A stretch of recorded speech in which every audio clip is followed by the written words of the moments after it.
고려대학교 창하성 교수의 한국자본주의 진단, 오늘도 스튜디오에 나오셨습니다. 어서 오십시오. 네, 안녕하세요. 네, 이제 오늘 벌써 마지막 시간인데요. 그렇습니다. 주제가 함께 잘 사는 정의로운 자본주의로 가기 위한 제안. 네. 근데 자본주의가 함께 잘 사는 정의로운 사회가 될 수 있는 거예요, 기본적으로? 참 좋은 질문이십니다. 네. 왜냐하면 자본주의라는 게 경쟁을 통해서 효율성을 내는 사실은 비인간적인 구조이기 때문에 예. 과연 자본주의가 정의로울 수 있느냐. 이제 그런 질문을 하신 분들이 참 많습니다. 게다가 또 함께 잘 사는. 그렇죠. 예. 이제 그게 결국은 뭐냐면 함께 잘 산다는 게 다 똑같이 n분의 1로 잘 산다 사회주의처럼. 그건 아니죠. 그건 아니죠. 예. 그렇다고 해서 또 모든 것을 경쟁으로 능력으로만 결정되게 분배한다 이런 의미가 아닙니다. 그래서 사실은 이제 우리가 경제에서 정의라는 게 무엇이냐 보면은 첫째는 우리가 경쟁을 서로 공정하게 해야 된다는 것이고. 공정 경쟁. 예. 예. 그리고 이제 가장 마지막 단계 분배를 결국은 승자 독식이 아니고 경쟁에 참여한 모든 사람에게 공평하게 예. 분배하는. 예. 그래서 철학에서도 우리가 이 경제의 정의를 이야기할 때는 분배의 정의를 이야기합니다. 그런데 네. 이제 분배의 정의는 크게 두 가지인데요. 하나는 이 경쟁에 참여하기 어렵거나 원천적으로 경쟁에서 불리한 위치에 있는 사람들에게 최소한의 인간적인 삶을 위한 분배를 반드시 해야 된다는 것이죠. 사회적 안전망이라고 부르는 거죠. 그렇습니다. 예. 그리고 이제 우리가 협동조합 같은 경우에도 모두가 동등하게 참여하는 것 같지만 그 각자의 기여에 따라서 예를 들어서 스페인의 노동자 협동조합의 성공적인 사례 몬드라곤 경우에도 네. 가장 높은 임금과 낮은 임금이 한 8배 차이 나거든요. 아. 그러면 지금 미국 같은 경우에 500배 차이, 뭐 예. 1000배 차이 이렇게 나는데 예. 우리가 경쟁을 통해서 효율성을 내지만 그 더 큰 파일을 만들었을 때 이것을 서로의 기여만이 아니라 또는 필요 또는 여건에 따라서 나눠주는. 네. 그게 이제 제가 책에서 이야기한 그 정의론의 현대 정의론 대가인 존 롤스가 이야기한 그래요. 불평등 자체가 정의롭지 못한 게 아니다. 네. 그 불평등이 우리가 받아들일 수 있는 또 다 함께 나눌 수 있는 수준이라면 그것이 정의로울 수 있다. 그런 의미입니다. 하긴 그 완전히 벌거벗은 날것의 자본주의라는 것은 이제 없잖아요. 그렇죠. 세금을 걷어도 좀 많이 버는 사람은 누진 세율을 적용하는 것 예. 자체가 사실은 자본주의의 기본 원칙과는 좀 다른 거 아닙니까? 그렇습니다. 근데 이제 원래 경쟁은 그대로 둬버리면 스스로 소멸합니다. 왜 그런가 하면은 경쟁이라는 게 결국 이긴 사람이 더 가져가게 되는데 예. 더 많이 가진 사람이 다음 경쟁에서는 더 유리하거든요. 더 유리하죠. 그걸 방치하게 되면 가진 자가 계속해서 승자가 돼버리면 예. 결국은 새로운 승자가 나오지 않으면 경쟁은 없어지는 거거든요. 그러네요. 그래서 이제 그제 빌 게이츠 마이크로소프트의 창립자 빌 게이츠가 이 피케티 책을 보고 한 이야기가 피케티 이야기가 맞다. 그러나 미국이 자본가들이 다 지배하는 것 같지만 미국의 500대 부자를 봐라. 상속자들이 아니고 절반 이상이 창업자다. 자신과 같은 창업자다. 예. 그렇기 때문에 나 자신, 그러니까 빌 게이츠 자신도 나는 상속을 한 푼도 안 할 거고 이제 100조가 넘는 재산인데요. 그것이 공정한 것이다. 네. 그런 이야기를 했죠. 네. 그래서 그런 공정 경쟁 그리고 분배 이런 것들을 담은 내용이 사실은 경제 민주화라는 단어에도 요약이 돼 있고 이미 지난 대통령 선거 때 여도 야도 다 그런 공약을 내건 바 있고 우리 이미 경험했습니다. 근데 오늘 왜 또 이런 얘기가 또 하고 있어야 됩니까? 참 그게 안타까운 거예요. 이 선거 이야기를 안 할 수가 없는 게요. 지난 대선 때 지금 대통령인 박근혜 후보가 그동안 민주당이나 또는 진보 쪽에서 내세웠던 경제 민주화를 내세워서 상당한 국민들의 호응을 얻었거든요. 당시에 그 문재인 후보하고 표 차이를 보면 약 100만 표입니다. 그 이야기 뭐냐면 중도 좌파나 중도 우파에 있는 한 60만 명만 움직였다면 누가 당선될지 모르는 겁니다. 그런데 이 경제 민주화, 다시 말하면 정의로운 경제를 하겠다는 구호를 내세웠기 때문에 중도에 있는 분들이 박근혜 후보를 상당히 지지를 했는데 결과적으로 대통령이 된 다음에 한마디의 언급도 없거든요. 그런데 엊그제 당시에 공동선대위원장을 맡았고 이 박근혜 캠프에서 경제민주화를 내세웠던 김종인 전 의원이 국민들한테 사과했거든요. 난 당시에 박근혜 후보가 이걸 할 줄 알았다. 그래서 자꾸 국민들한테 그런 말 했는데 지금까지 한마디 언급조차 없으니 내가 대신 사과하겠다 했는데 이거는 김종인 전 의원이 사과할 일이 아니라 박근혜 대통령이 두 가지 중에 하나를 해야 됩니다. 왜 지금까지 한마디 언급조차 없는지에 대한 해명을 하든지 또는 앞으로도 그런 이 경제민주화에 대한 정책을 시행할 생각이 없다면 국민들한테 분명하게 당시에 선거 때는 그렇게 이야기했지만 내가 그 공약을 지킬 수 없는 이유는 이거고 그렇기 때문에 죄송하다라고 사과하든지 해명하든지 이걸 분명하게 해야지 이거 이렇게 중요한 이 경제 정책의 핵심을 선거 때 이야기하고 취임한 지 1년 반이 넘도록 언급조차 하지 않는다는 건 이거는 정치 도의상 이건 좀 국민들에게 도리가 아니라고 생각합니다. 당시 굵직굵직한 공약들이 여러 개 있었는데 이행률 몇 프로쯤이라고 보세요? 경제민주화 관련해서. 저는 0%라고 제로? 봅니다. 네.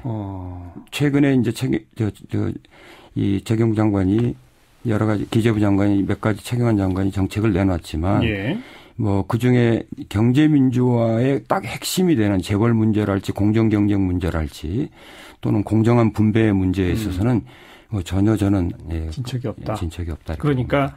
해명하든지 사과하든지 둘 중에 하나는 분명히 해야 한다. 당연히 그래야죠. 좋습니다. 그것이 정치인으로서 국민에 대한 도리죠. 어쨌든 뭐 그러다 보니까 다시금 또 경제민주화 이야기, 그 정의로운 자본주의를 위한 어떤 방법론 이런 이야기로 다시 한번 정리를 할 수밖에 없는데 장 교수께서는 그 한국자본주의 책에 몇 가지 구체적인 방법론을 내셨어요. 네. 첫 번째는 이 초과 내부 유보세.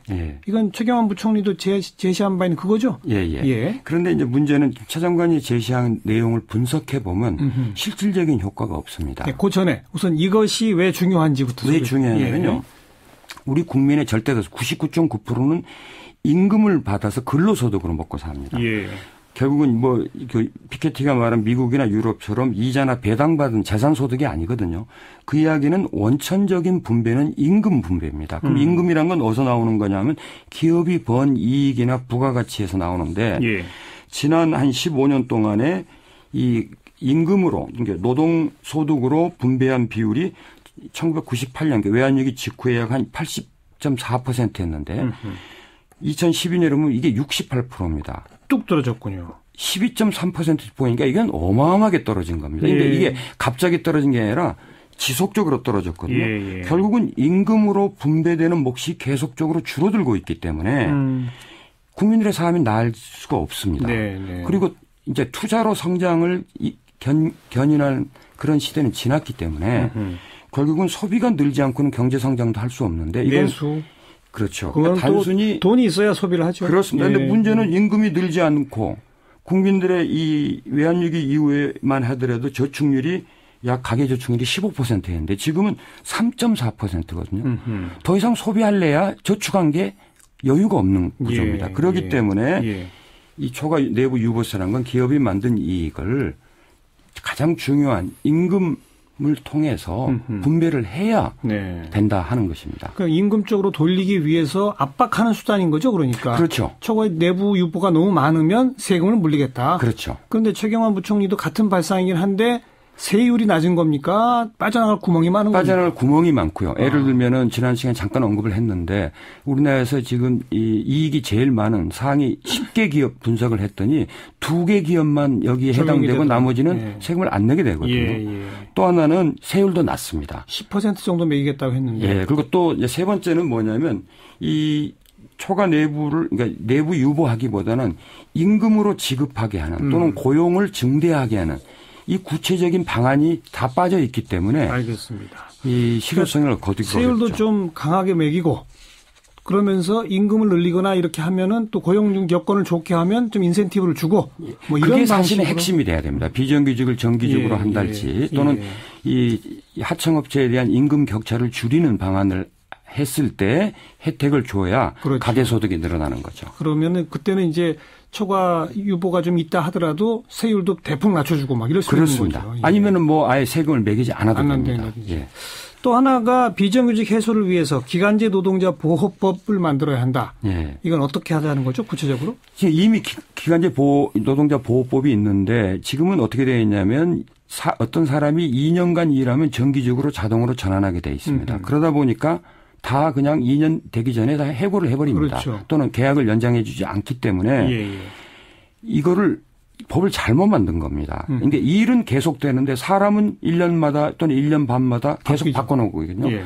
이 일이 지속되는 한 그 자리는 정규직으로 반드시 채용을 해야 된다. 예. 그런 취지이거든요. 예. 지금 특히 이게 이제 문제가 되는 게 지금 청년 세대의 경우에 지금 작년 경우 보면 첫 직장을 약 한 40%가 비정규직으로 맞아요. 시작을 하거든요. 예. 이건 무슨 얘기냐면 우리 다음 세대, 우리 자식 세대의 거의 반 가까이가 일회용 노동자로 그러면 그다음에 이게 정규직으로 이전이 돼야 되는데 그 전에 이걸 계약을 종료를 시키니까 일은 그대로 있는 한 이 자리는 몇 년 이내에는 정규직으로 맞아요. 채용을 해야 된다. 이렇게 법을 바꾸면은 이게 굉장히 쉽게 해결됩니다. 맨 처음에 이른바 비정규직 보호법이라는 걸 처음 한번 만들어 보자고 할 때 민주노총이나 이런 노동계에서 주장한 내용이 바로 이거였거든요.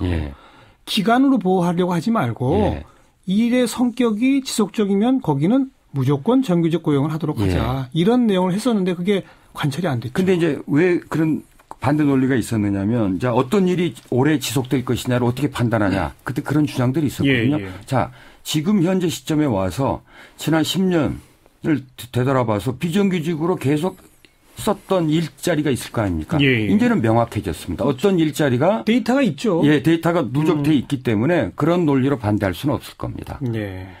결국은 이 일은 지속되는데 사람만 바꾼 일자리들이 있거든요. 상당수가 있어요. 찾아보면 금방 나오죠.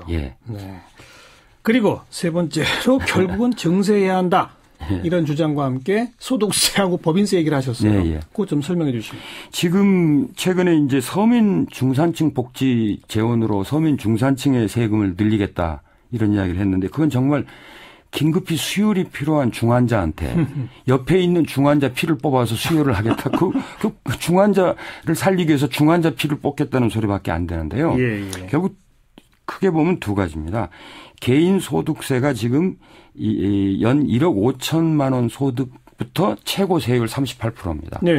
그러면 연 1,000억 버는 지금 재벌 총수들도 있고 몇백억 또는 삼성전자 같은 경우 연 몇백억 버는 CEO도 있는데 지금 다 똑같은 세율을 받고 있거든요. 그러니까 초고소득에 대해서는 50% 또는 그 이상의 세율을 부과해야 됩니다. 예를 들어서 우리가 정상적인 삶을 영위하는데 연간 100억, 200억이 왜 필요합니까? 그리고 이미 그분들은 재산도 상당 부분 갖고 있기 때문에 그래서 초고소득에 대해서 50% 이상의 고세율을 부과를 해야 되고요. 그러니까 최고 구간 하나 신설하는 정도 갖고 안 되는 됩니다. 거죠? 몇 개를 더 해야 됩니다.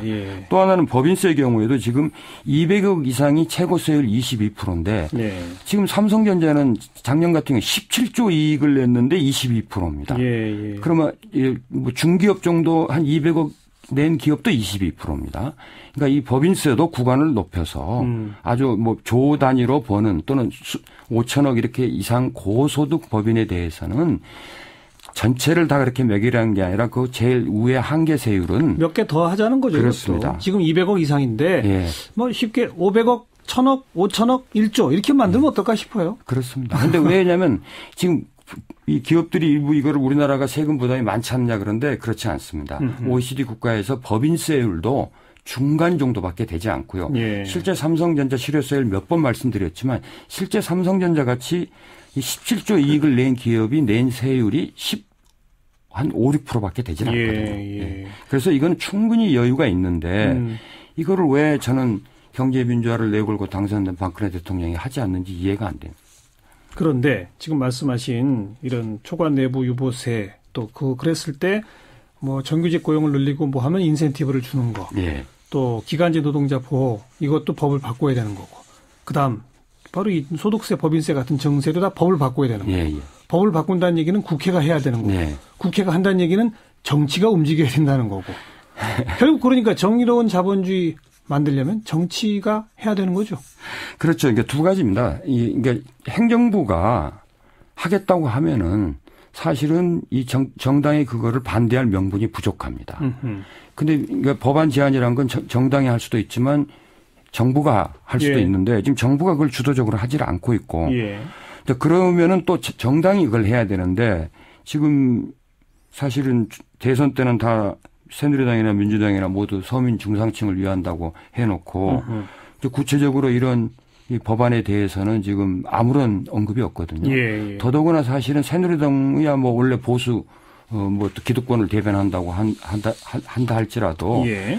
지금 중산층 서민의 진보 정당이라고 그나마 국민들이 생각하고 민주당의 이런 문제에 대해서 아예 언급이 없고 뭐 맨날 당내 개파 싸움을 하고 있다는 건. 최고 구간 소득세 구간 신설 뭐 법인세 감세해 주던 그 혜택 다 없애자 뭐 이런 정도 이야기는 하죠. 근데 장 교수님 얘기처럼 몇 단계를 더 신설해서 대폭 높이자는 얘기까지는 못 하죠. 근데 그거 해 가지고 지금의 소득 불평등이나 양극화 문제가 해결이 된다면 우리가 이런 논쟁을 할 필요가 없죠. 그거는 거의 실효성이 없는 문제고요.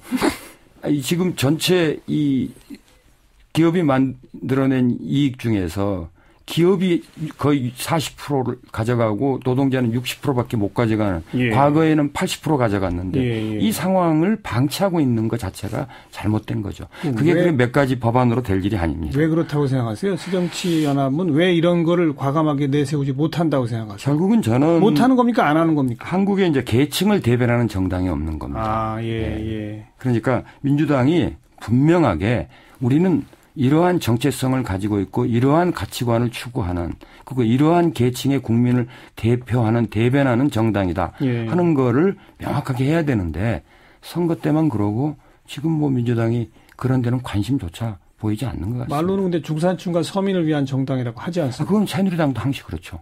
예.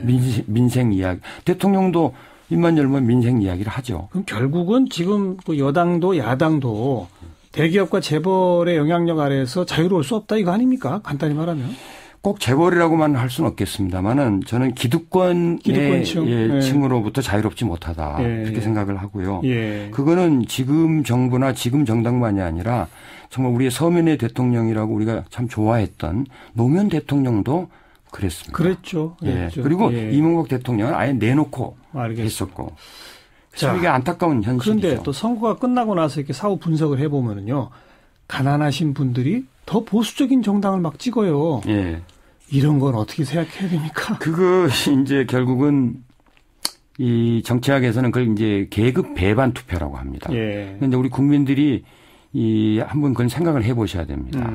지금 남북 문제 때문에 이런 걸 가르는 경우들이 있는데 그 문제를 떠나서 우리의 삶의 거의 90%가 경제 문제입니다. 먹고 사는 것보다 중요한 게 어디 있습니까? 그래서 나의 삶에 도움이 되지 않는 정당을 지지해서는 안 되는 거죠.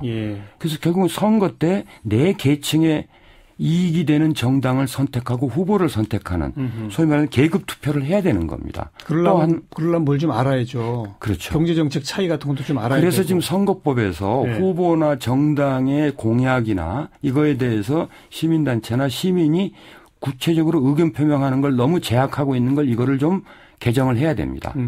그래서 예를 들면 미국 같은 경우에 신문사도 이 후보는 중산층 서민을 위하지 않는 후보니 우리 신문사는 반대한다. 예를 들면 뉴욕타임스나 이런 데가 하거든요. 우리는 그걸 너무 제약해놓고 있기 때문에 국민들이 평가하기가 참 어렵게 돼 있습니다. 그래도요. 뭐 장 교수님 말씀 몇 줄 쭉 들었잖아요. 또 그 편해신 한국자본주의 그런 책 한 번쯤 꼼꼼히 보면 눈이 생깁니다. 제발 좀 그렇게 됐으면 좋겠습니다. 그리고 뭐 선거 때만 되면 아무래도 언론에서 그래도 이렇게 비교하잖아요. 쭉 보면 차이를 느낄 수 있거든요. 근데 이제 지난 대선 때 보면은요, 경제민주화를 박근혜 후보가 내세웠는데 그거에 대한 토론을 새 후보가 하지도 않았습니다. 그랬었어요. 참, 앞으로 어떻게든 많이 변해서 정말 함께 잘 사는 정의로운 자본주의로 한국 자본주의가 좀 가기를 기대해 보도록 하겠습니다. 한 달 동안 수고 많으셨습니다. 고맙습니다. 저도 참 보람있고 즐거웠습니다. 네. 고대학교 장하성 교수였습니다.